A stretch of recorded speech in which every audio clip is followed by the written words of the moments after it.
What is going on, YouTube? Lamont at large, coming to you today from Flower Hill Cemetery here in Omaha, Nebraska. Today I'm gonna talk really quickly about a story of one of the most twisted human beings I've ever read online.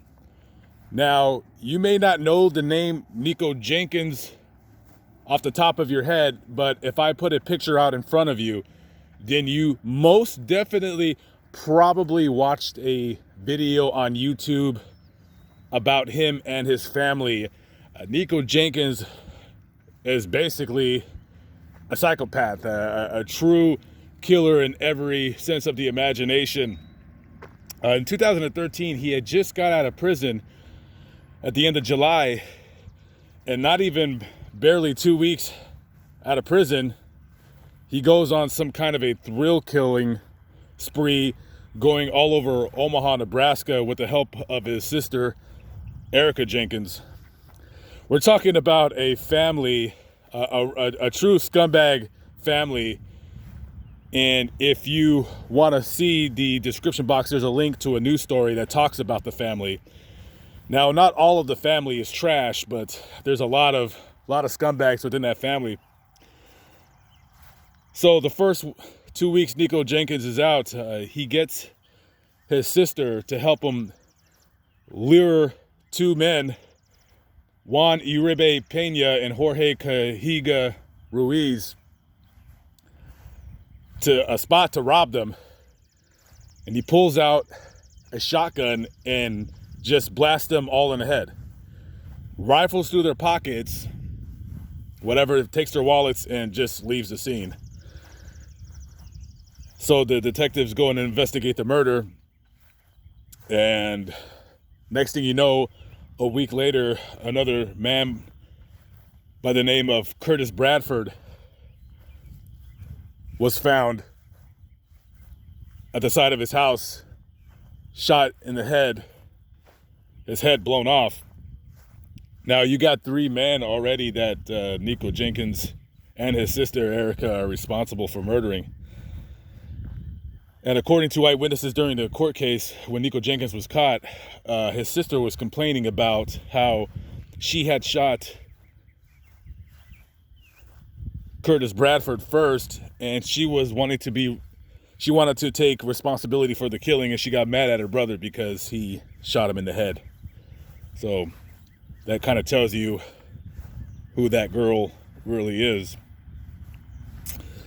And the fourth murder that took place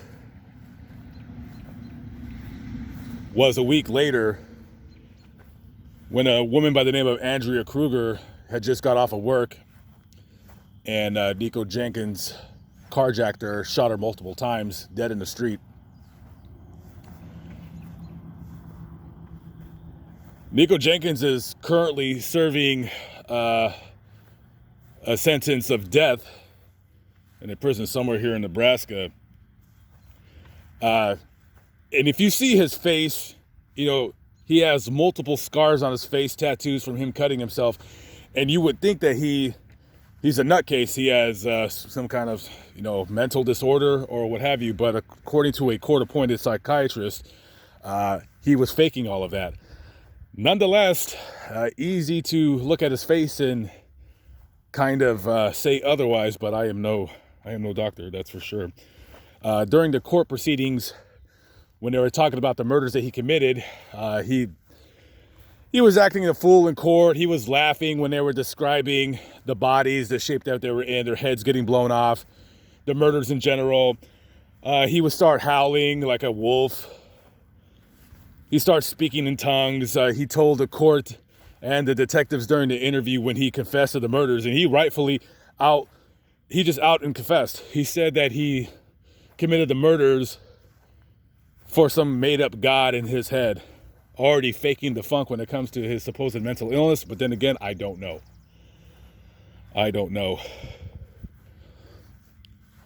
So he was sentenced to death. His sister, I almost stepped on a snake. Oh boy, I almost stepped on you. Sorry guys, got a little jumpy on you. That was a close call. So his sister was sentenced to serve at least 40 years in prison. So hopefully by the time she gets out, she'll be an old woman.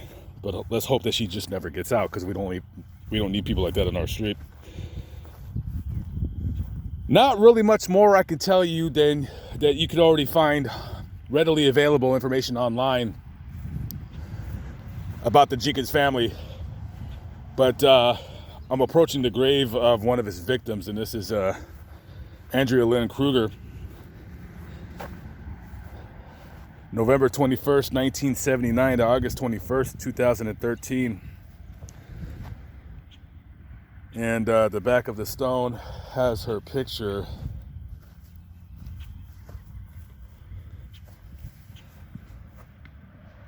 Dear Andrea, each day we had you was truly a gift. We miss you always and forever.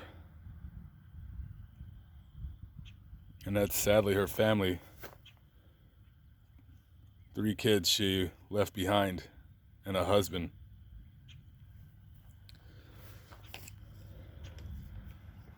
A psycho that should have never even been released from prison. And the family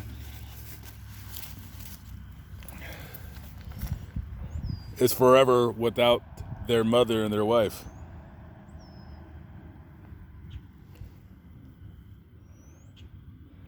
Rest in peace to Andrea here, and just a horrible, horrible story. If you want to read up about more of the story, there's plenty of information readily available online. All right,